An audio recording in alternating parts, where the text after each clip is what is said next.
만약 역사상 가장 위대한 반역자가 승리했다면? 잠시 상상해 보세요. 하늘 전쟁이 루시퍼의 몰락이 아니라 그의 승리로 끝났다면요. 마치 블록버스터 영화 줄거리 같지 않나요?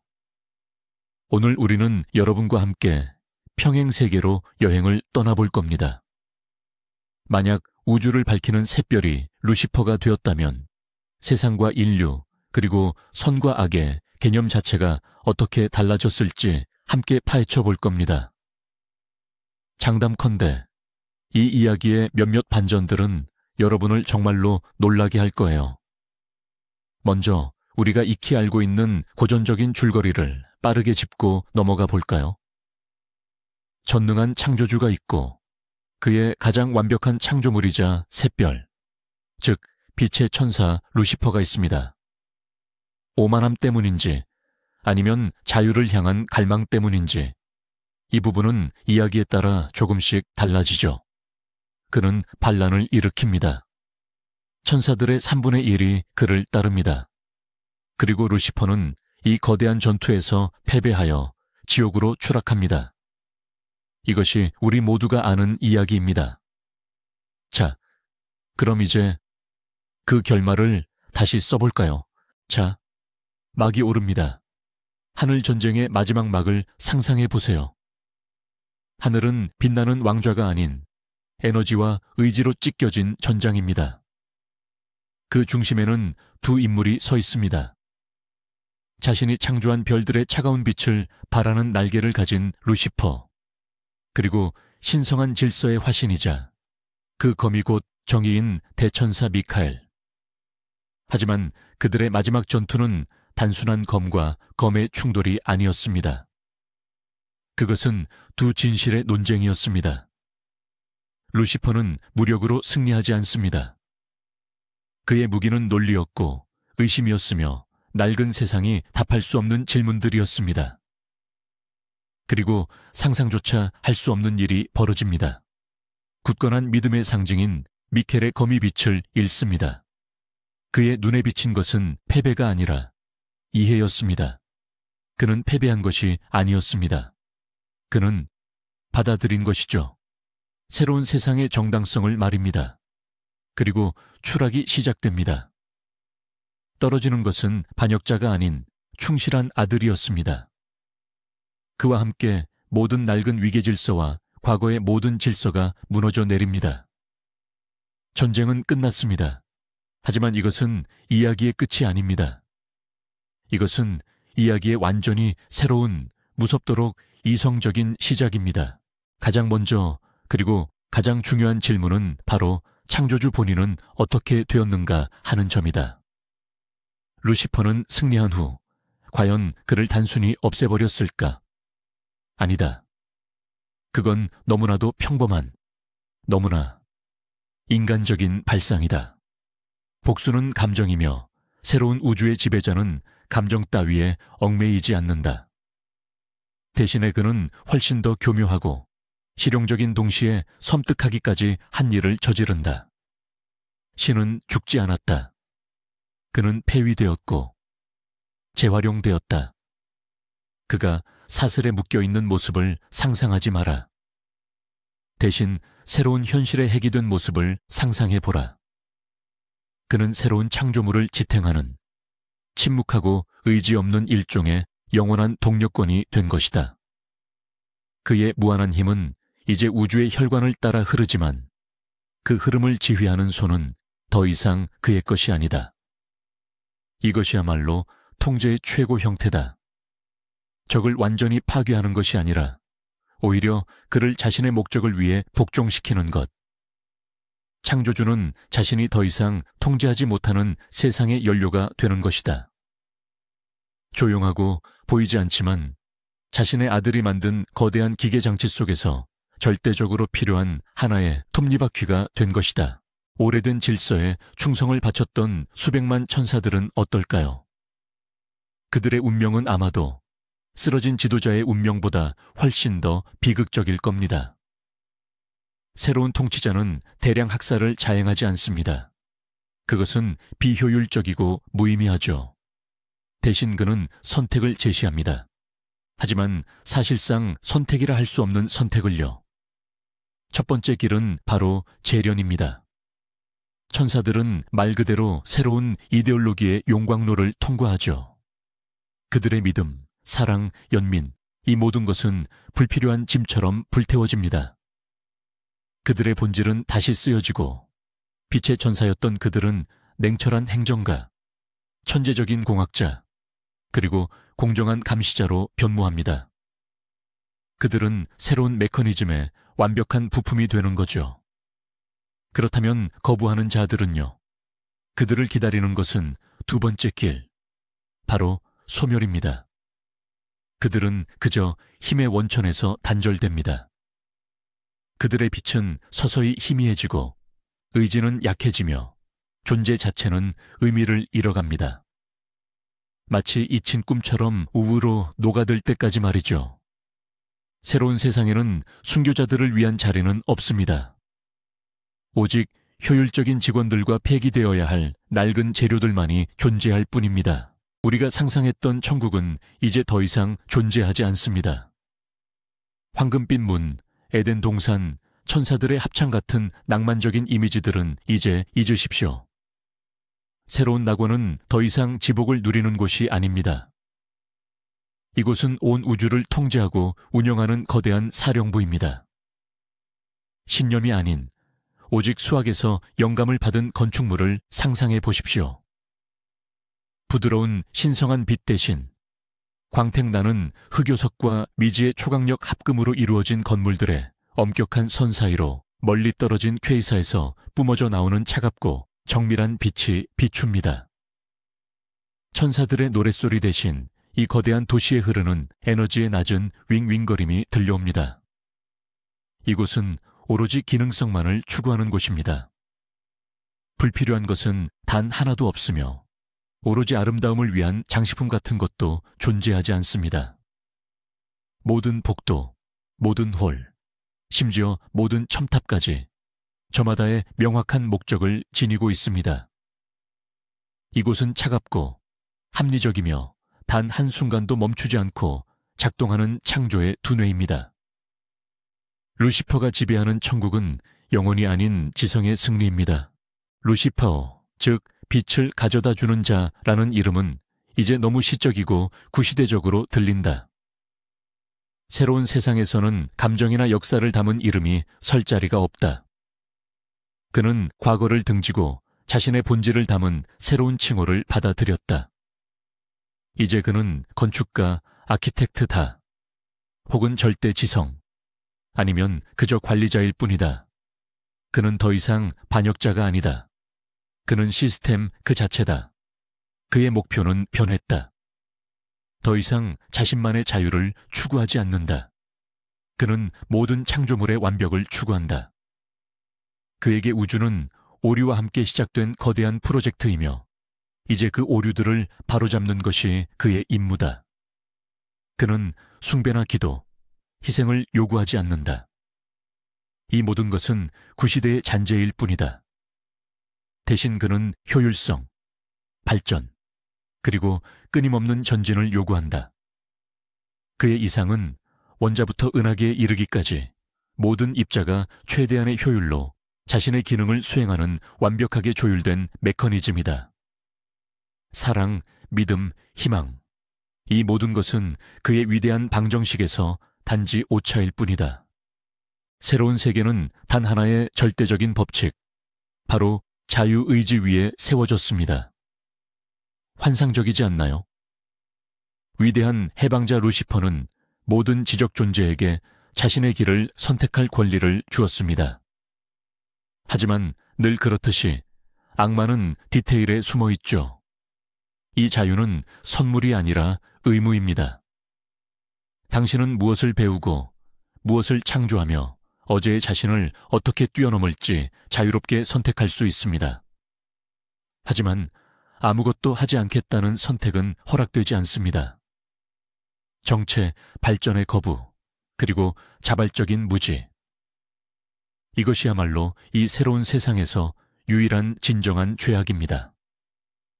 상상해 보세요. 거짓말, 배신, 잔혹함 등 그 어떤 도덕적 금기도 없는 사회를 오직 결과만 가져올 수 있다면 무엇이든 허용되는 곳이죠. 하지만 단 하나의 가장 끔찍한 금기가 있습니다. 멈춰서는 안 된다는 것. 이 정도면 충분하다라고 말할 수도 없고 지식과 야망을 자발적으로 포기할 수도 없습니다. 이곳은 영원한 굶주림 위에 세워진 세상입니다. 지식에 대한 굶주림, 권력에 대한 굶주림, 그리고 자기 완성에 대한 굶주림, 그리고 이 굶주림은 결코 채워질 수 없습니다. 이제 우리 인간에 대해 이야기해 볼까요? 인류의 창조 서사는 어떻게 달라질까요? 고전적인 관점에서 우리는 신의 형상대로 만들어진 만물의 영장입니다. 하지만 루시퍼의 세계에서는 모든 것이 다릅니다. 우리는 신성한 사랑의 결실이 아니라 건축가의 가장 야심차고 위험한 실험의 산물입니다. 그는 우리를 완벽하게 창조하지 않습니다. 오히려 우리 안에 엄청난 잠재력과 무한한 수의 결함을 심어놓습니다. 왜 그랬을까요? 우리가 스스로를 뛰어넘을 수 있는지 보고 싶었던 것입니다. 우리에게 그는 살아있는 실험실인 셈입니다. 그는 우리에게 지성, 호기심, 야망을 부여하지만 타고난 도덕심과 연민을 박탈합니다. 계명과 최고 존재에 대한 두려움에 얽매이지 않는 종족이 과연 어디까지 나아갈 수 있을지 보고 싶었던 거죠. 우리는 엔트로피와 혼돈과의 게임에서 그가 건 가장 큰 판돈입니다. 그리고 그는 필요한 결과가 나오지 않으면 언제든 실험을 중단할 준비가 된 과학자처럼 차가운 흥미를 가지고 이 실험을 지켜봅니다. 에덴 동산의 이야기가 완전히 새롭게 재해석됩니다. 교활한 유혹자와 비극적인 타락은 잊으세요. 이 현실에서는 뱀이 적이 아니라 첫 번째 스승입니다. 아담과 이브는 순수하게 창조되었지만 인의 지루함을 느끼기 시작했습니다.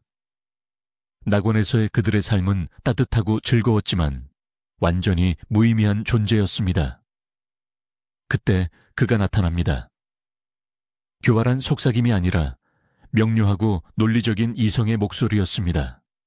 그는 그들을 금기를 어기도록 유혹하지 않습니다. 오히려 그들에게 선물을 제안하죠. 지식의 나무 열매는 죄의 근원이 아니라 진화의 열쇠입니다.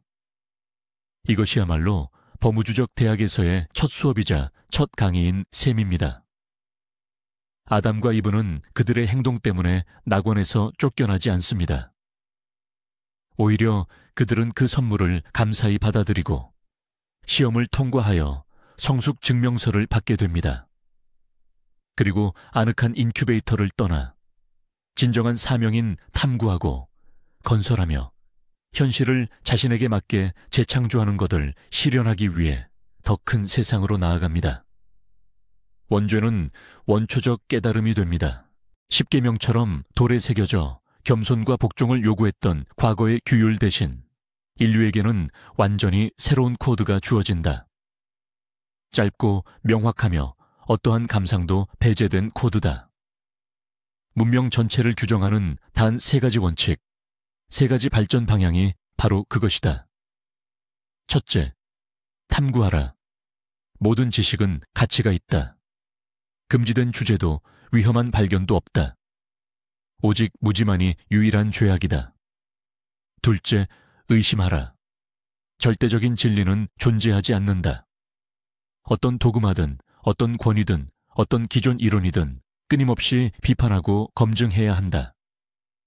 맹목적인 믿음은 미덕이 아니라 지적 나태함일 뿐이다. 그리고 셋째, 가장 중요한 원칙은 초월하라이다. 자연을 초월하고 조상을 초월하며 자기 자신을 초월하라.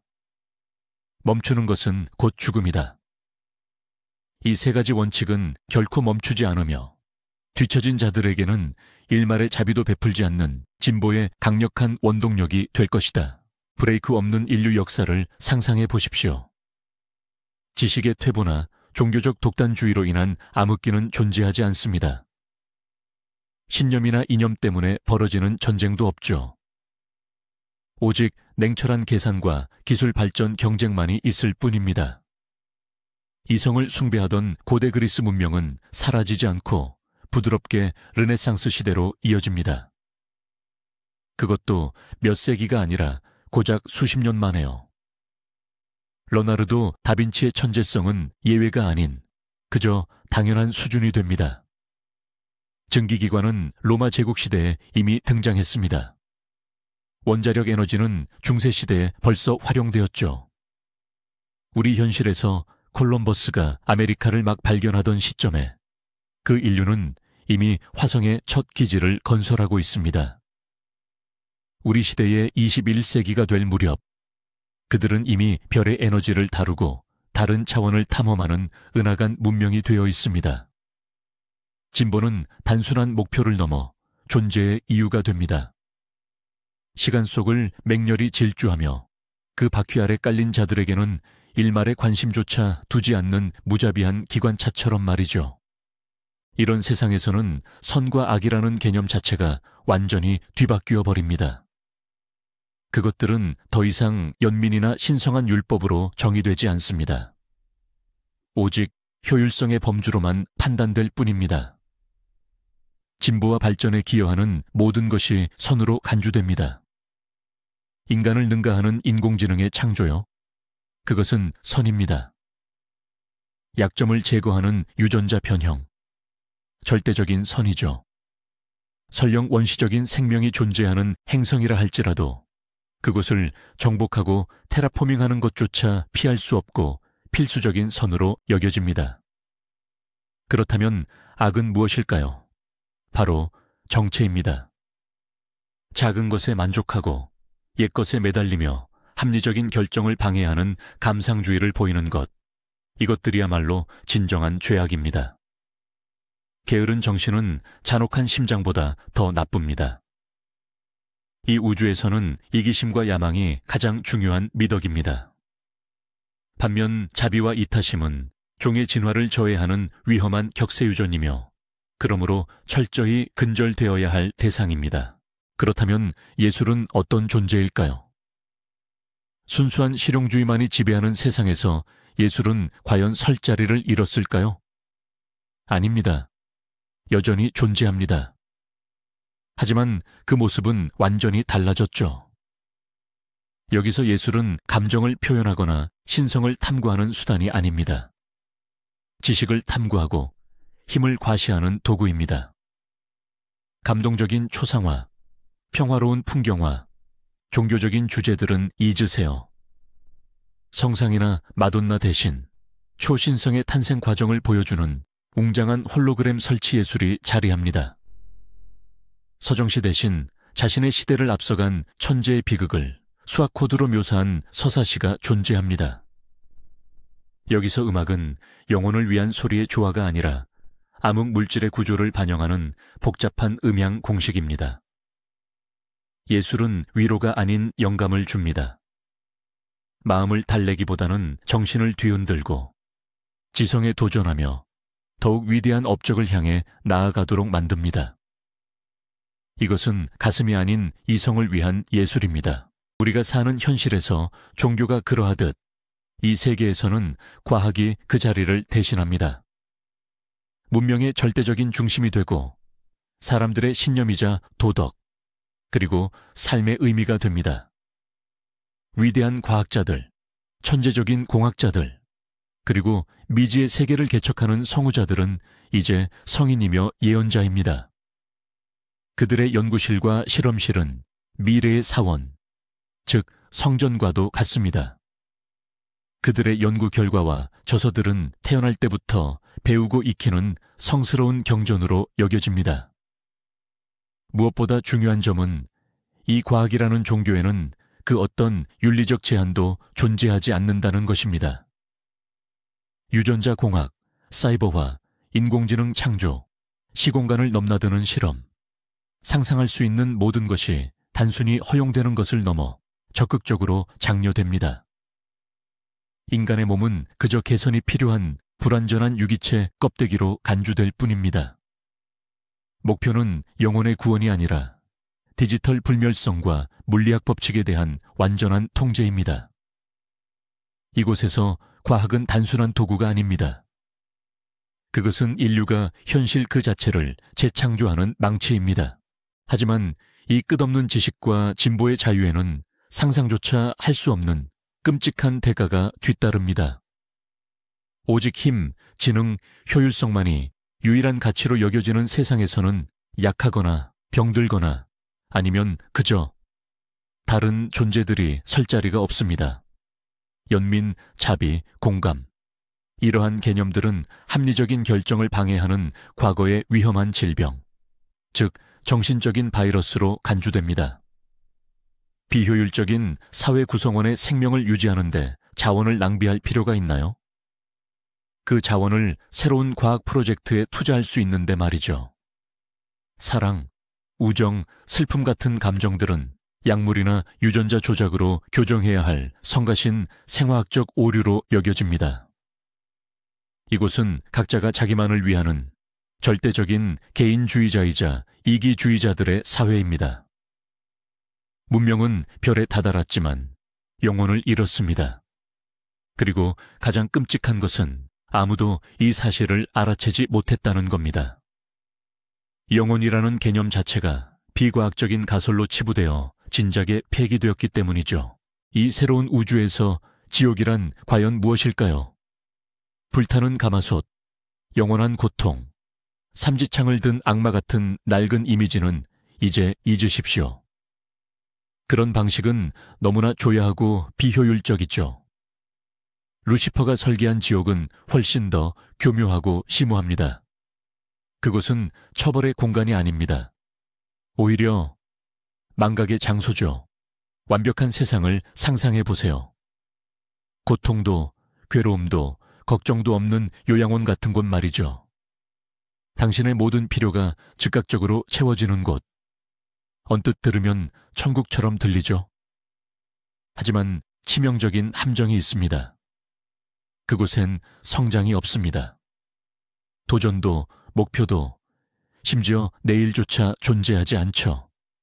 이 우주에서 지옥은 바로 영원히 안락한 정체 상태를 의미합니다. 끝없는 경쟁에 지쳐버린 영혼들이 이곳으로 보내집니다. 성장 대신 안락한 안주를 택한 이들이죠. 그리고 이것이야말로 새로운 지배자가 보여주는 가장 극에 달한 경멸의 표현이기도 합니다.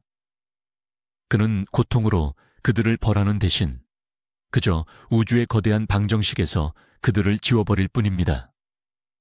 의미 없고 완전히 공허한 행복이라는 것을 안겨주면서 말이죠. 마치 혼수 상태와도 같은 영혼입니다. 루시퍼의 대반란에 동참했던 악마들은 그럼 어떻게 되었을까요? 더 이상 유혹자나 고문자가 아닙니다. 이제 그들은 새로운 질서의 집의 엘리트이자 최고 귀족입니다. 그들은 완벽한 행정가, 천재적인 관리자, 그리고 우주적 규모의 큐레이터입니다. 각자는 자신만의 현실 영역을 담당하고 있습니다. 어떤 이는 새롭고 더 효율적인 항성계를 설계하고 다른 이는 수백만 행성에서 유망한 문명의 진화를 감독합니다. 또 다른 이는 근본적인 물리학 법칙을 개발하는 데 전념합니다. 그들은 새로운 세계의 천사들입니다. 차갑고 공정하며 믿을 수 없을 정도로 지능적이고 절대적으로 무자비합니다. 그들에게 증오나 악의는 없습니다. 비효율이나 정체를 마주할 때면 그저 가벼운 짜증을 느낄 뿐입니다. 그들에게 우주 전체는 거대한 기업이며 자신들은 그 기업의 이사회입니다. 그들은 전체적인 성과 향상을 위해서라면 어떤 종류의 최적화도 기꺼이 감수합니다. 하지만 반란으로 탄생한 체제가 새로운 반대 세력 없이 존재할 수 있을까? 물론 그럴 수 없다. 절대적인 질서의 세계에서도 변증법의 법칙은 작동한다. 차갑고 합리적인 이 우주의 가장 어두운 구석에서 새로운 저항이 싹트고 있다. 이들은 불타는 검을 든 전사들이 아니다. 그들은 철학자, 시인, 예술가들이다. 불편한 질문들을 던지기 시작하는 자들이다. 스스로를 빛의 아들들이라 부르지만 낡은 신을 찾는 것이 아니다. 그들은 잃어버린 것을 찾는다. 계산기들의 세상에서 연민의 불꽃을 찾고 오직 성과만을 추구하는 세상에서 진정한 의미를 찾아 헤맨다.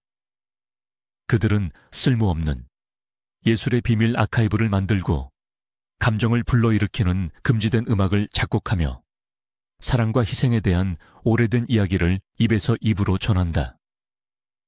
체제에게 이들은 위험한 이단자들이며 정신적인 바이러스를 퍼뜨리는 자들이다. 그러나 의심하기 시작한 소수의 사람들에게 그들은 마지막 희망이다. 살아있다는 것이 단순히 효율적인 것 그 이상임을 보여주는 바로 이 지점에서 건축가의 완벽한 계획의 근본적인 결함이 드러납니다. 영원하고 멈출 수 없는 진보의 법칙에 따라 움직이던 우주는 결국 스스로를 잠식하기 시작합니다. 상상해 보십시오. 항상 최대치로 가동되는 엔진을. 이 엔진은 엄청난 힘을 발휘하지만 동시에 재앙적인 속도로 마모됩니다. 문명들은 에너지를 얻기 위해 행성들을 소진시키고 별들은 거대한 에너지 발전소로 전락하여 제 수명보다 일찍 소멸합니다. 수많은 실험으로 인해 시공간은 점점 얇아집니다. 모든 질서의 최대 적이라 할 수 있는 엔트로피는 점진적으로가 아니라 눈사태처럼 걷잡을 수 없이 증폭됩니다.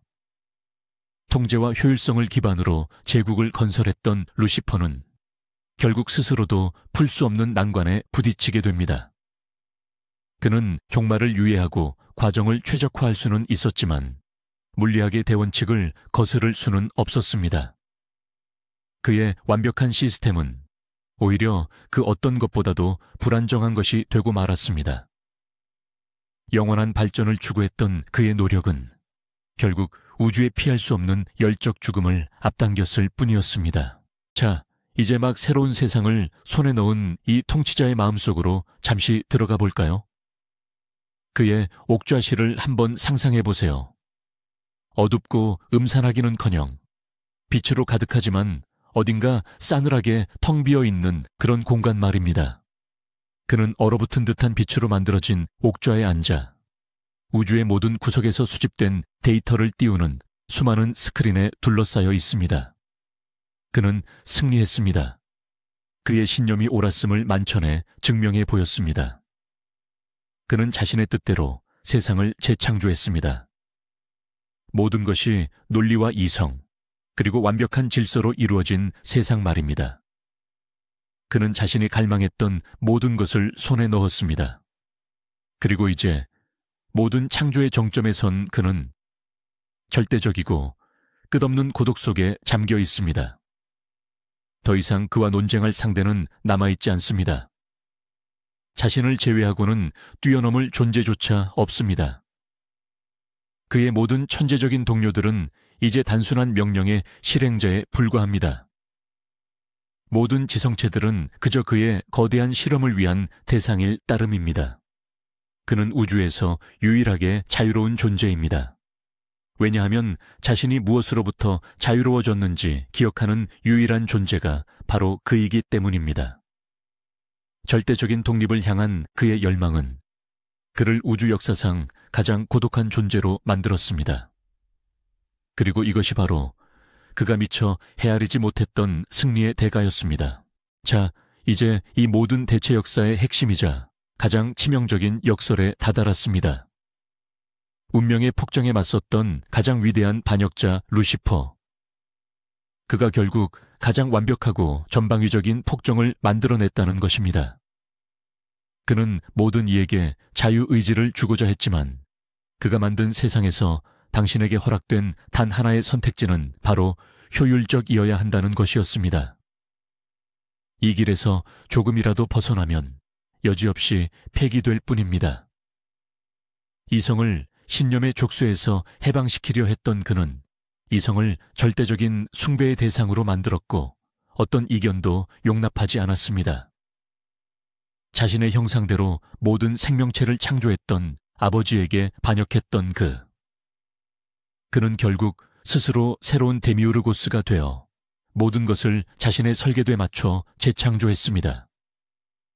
자유를 약속했던 그는 가장 완벽한 형태의 노예를 가져왔습니다.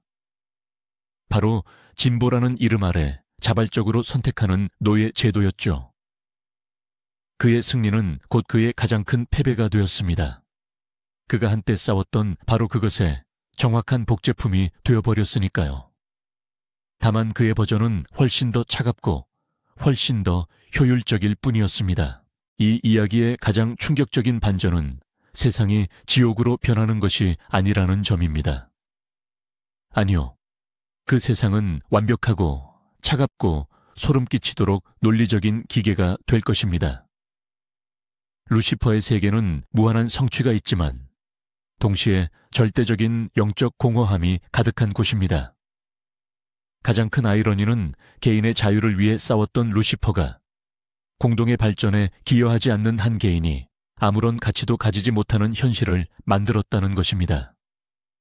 그는 신에게서의 자유를 선사했지만 그 대가로 모두에게 완벽을 향한 영원한 경쟁이라는 족쇄를 채웠습니다. 그의 승리는 결국 가장 크고 가장 완벽한 감옥을 만드는 것으로 귀결되었습니다. 그러니 루시퍼가 다스리는 세상은 불꽃 같거나 잔인하지 않았을 겁니다.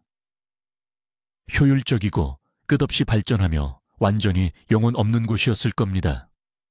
가장 중요한 의미만 빼면 모든 것이 존재하는 세상이요.